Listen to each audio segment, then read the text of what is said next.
est désormais fixé. Au milieu des 17 000 hectares dévastés, quelques vignes ont tenu Voilà, bon. le feu, il est 800 hectares de fixé, ça vignobles ont y est. tout de même été ravagés. Leur présence a parfois stoppé les flammes Je vois, c'est et marqué. protégé des habitations. Illustration à Saint-Laurent de la Cabrerie, Pierre Bazin.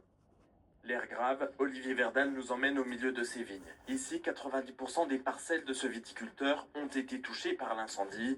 Un vrai désastre. Seul lot de consolation, son exploitation a certainement aidé les pompiers dans leur combat. Même si la vigne a subi quand même des dommages, on voit quand même que le feu s'est arrêté là.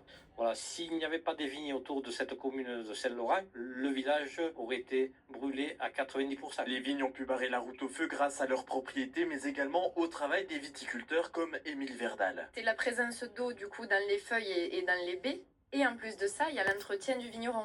Il n'y a pas une espèce de paille qui est facilement inflammable. Ça aurait été le cas, tout aurait peut-être flambé. L'entretien des sols, tous les habitants de la commune y ont été sensibilisés par la mairie. Christian Bensen, le premier adjoint, nous emmène avec lui près d'une maison isolée au milieu des cendres. Vous voyez cette maison qui est isolée, le propriétaire, en débroussaillant, il limitait les risques de propagation du feu, ce qui s'est avéré, vous voyez.